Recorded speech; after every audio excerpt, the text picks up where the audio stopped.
all of the relationships that I have now from a business and personal standpoint have been amplified by my personal brand. Anytime you desire to create collaborative and profound relationships with others, by having a strong personal brand, it will allow you the opportunity to do that. Because it gives people insight of who you are before they meet you, it allows us to create a deeper relationship than we could have if we had only just met in person.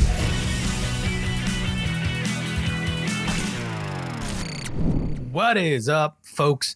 I'm so excited that you're here. Today's episode, I sit down with Lacey Book to talk about her brand, her personal brand, which is rooted in fun and transparency, and of course, authenticity. She shares how she's grown her business, her multi-million-dollar business, by leaning into who she really is and not really loving the spotlight and the cameras, but still owning her personal brand, knowing that that is part of the process.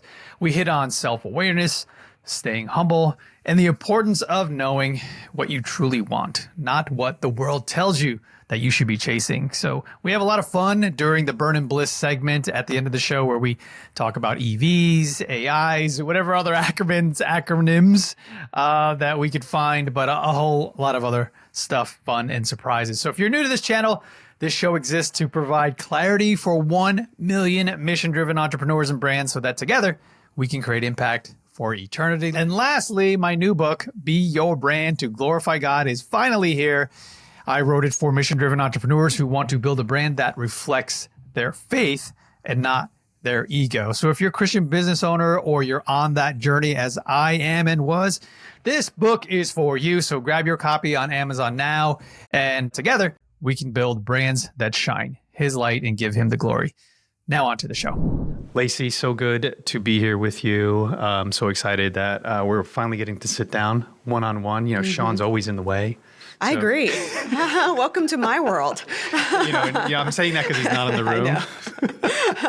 You can say it when he's in the room too. It's okay. Yeah, for sure. No, I love Sean. But it's cool to get to jam with you and make some music together. So in the show, in the community, Be Your Brand. You know, I was mentioning to you, we're all about personal branding. We're all about podcasting and marketing and getting your message out there. So first segment of the show, I like to dive into my strong belief in that in order to have a business, you have to be clear on what you do and how you do it and who you are, or else you'll put a disingenuous version of yourself out there to the public. And when they finally meet you and shake your hand, they're like, yeah, she's not the same person. What I expected. Yeah, why is she totally different?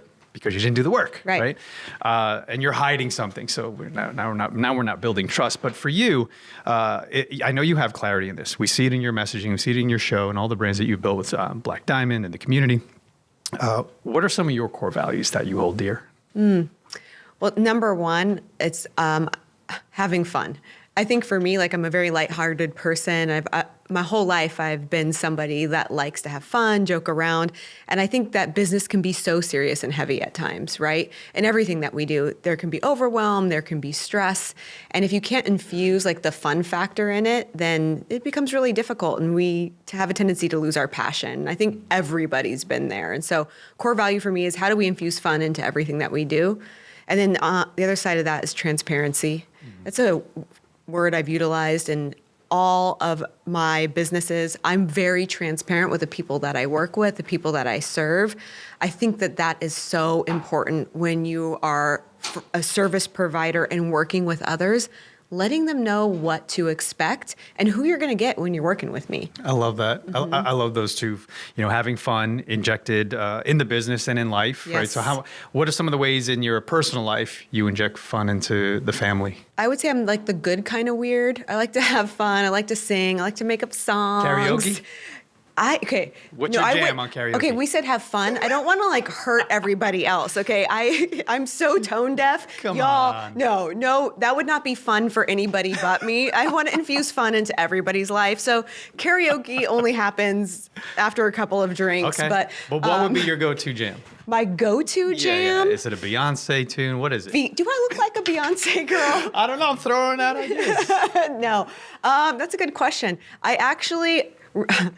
I really, really love Journey. I've seen Journey seven times. Tough. Wow. 7 times, yeah. So I would probably put on some Journey and jam. Okay, that's a tough tune. Any Steve Perry song would be difficult to built out. I know, but you know what? Everybody still sings it, don't they? That is true. So, that is very true. I know. Transparency. So as far as that core value, you, for sure, from me knowing you for years, you embody that. Mm-hmm. Can you talk about transparency versus, or also how it may complement context, right? Giving the team context, giving Sean context to, like, what are the differences, or are they the same?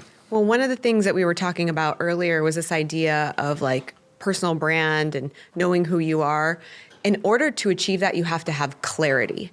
But clarity comes not just from your understanding of what you desire, but also externally. So people can help you get clarity on what you're trying to do and where you're trying to go when they're transparent with you.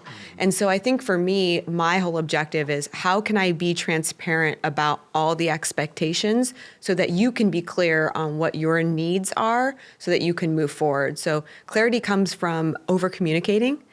I think that people have a tendency to think, oh, naturally, somebody already understands that, or they know it, or, I wrote that down in an email, what to expect. And so I think the number one thing with transparency is actually over communication of all of the things that are coming with the relationship and the engagement. I love that.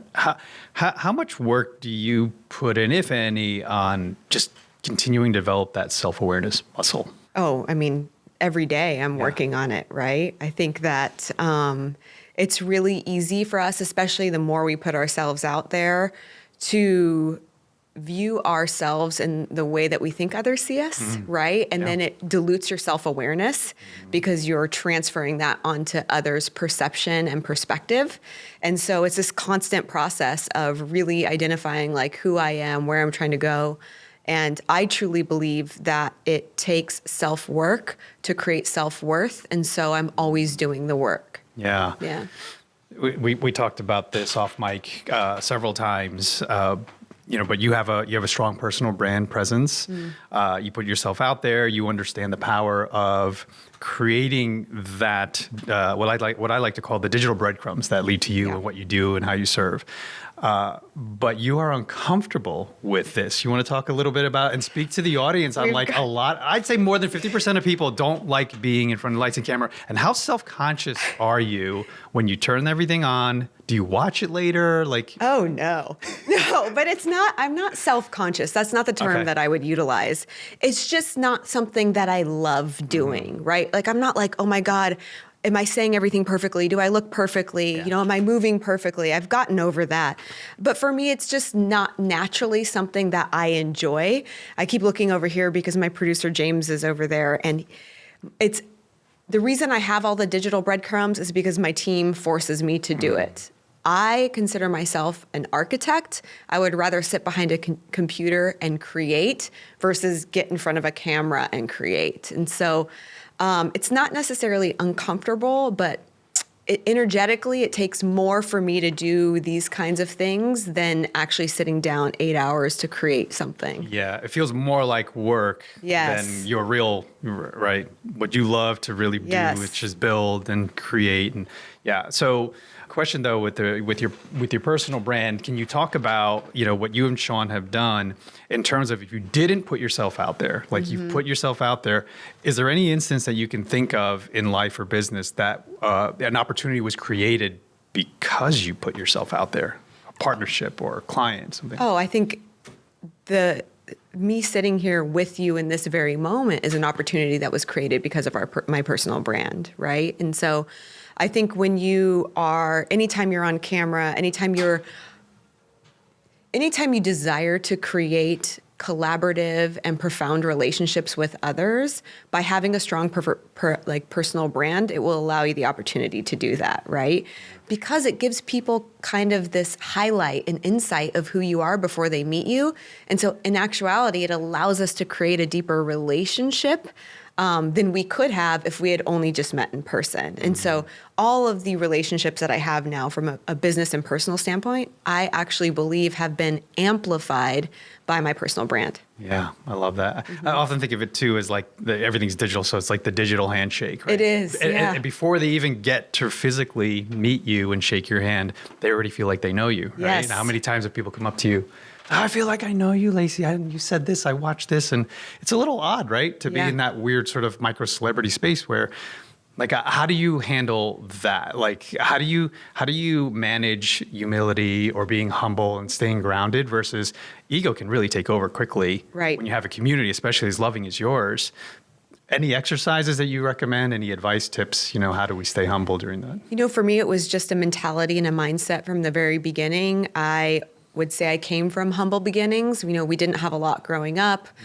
I've worked since the day I was 14, contributed to my family. And that was always something that I promised myself. It was a promise I made to me that I never wanted to change or dilute who I was as I elevated into levels of success. So I always wanted to be the same Lacey I was when I had nothing as the Lacey that's sitting here with you now. And that's the greatest compliment I receive is when people are like, you're still the same, like, not like you haven't changed, like I haven't evolved as a human, but you haven't changed how you treat people, how you interact with people. And so I think that was something that was a core belief and desire I had in my heart from the very beginning. So therefore, it makes it really easy for me to stay grounded in that space because I never want anything different. Yeah, that's good. That's good.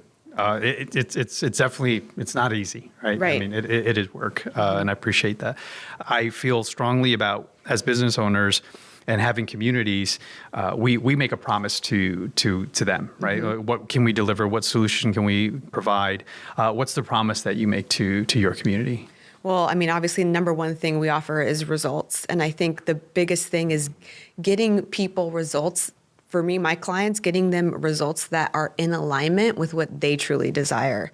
And so sometimes it's helping them uncover what that is, because I think as entrepreneurs, it's really easy for us to be told societally or, externally what we should desire for ourselves and our lifestyles.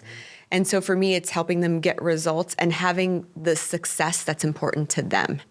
And so we do that through creating, stronger, more successful businesses, but also stronger sense of self. So good. I love that. Self-awareness, right? That's right. It's key. It's key. Okay, so we're getting to the tail end here, and I want to have some fun here. Is one of your core values. Some fun. So this is a rapid fire thing. It's called Burner Bliss. So you're optimistic about something, meaning bliss, or we're going to crash and burn on this one, being a little bit of a pessimist. So I'm going to mention a topic. You say burner bliss. Okay. Okay. Ready? AI. Burn. Disney. Burn. Electric vehicles. Burn. Oh, God, man. This is... You know what? This is so fun.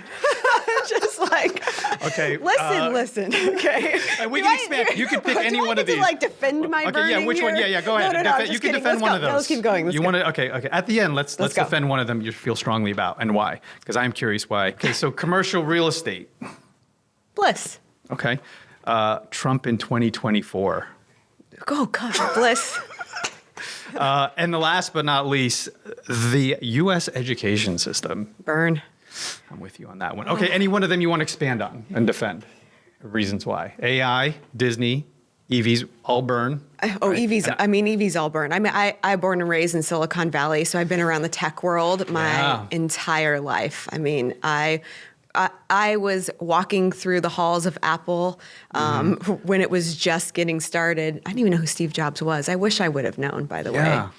But the electric vehicle stuff, I mean, I saw Tesla go on the rise, and I just think that they don't know what to do with the batteries. I mean, we're talking about kind of this environmental impact, and I feel like there's a lot of stuff around that's not sorted out. Yeah, when I go to dark dystopia dreams, and self-driving cars that pick us up. Yep. What happens when things malfunction or maybe not, and my car decides to drive into a pond? Yeah, and you're in it, and the doors are locked. What is going on here? And then you're right. If you go to the EV, the sourcing of the cobalt, that's a rabbit hole you may or may not want to go down. And it's kind of sad when you see how they are mining for cobalt, which is essential to those batteries. So I'm with you. I have a ton of stock in Tesla. I could probably buy many Teslas with it, but I do feel hypocritical because I I agree with your viewpoint. And love, hate Elon Musk. He's creating some I cool know, stuff. but yeah, you got to love him because he is brilliant. But yeah, and he's going to buy Disney, by the way. You heard it here first. oh, yeah, that's the okay. rumor on the street. He's going to buy Disney. Well, then and maybe fix Bliss. Maybe we change our Yes, mindset. We can yes. ask the question next time. it. Awesome. But Yeah. thank you so much. What's the best way, Lacey, that people can reach out to you and potentially do some work together? You can find me on any social media platform, Dr. Lacey Book, Dr. Lacey Book. Awesome. Awesome. You're the best. Thank you so much for everything. Thank you. That's fun. Yeah. If you were inspired or you learned something new today, please give us a like or a thumbs up and subscribe to this channel. If you want to learn more about how to build your YouTube channel, your personal brand or podcast, hit us up at info@onairbrands.com. That's info@onairbrands.com so that we can find ways that we can help you. I'm Erik Cabral, and I hope that I added value in your life today.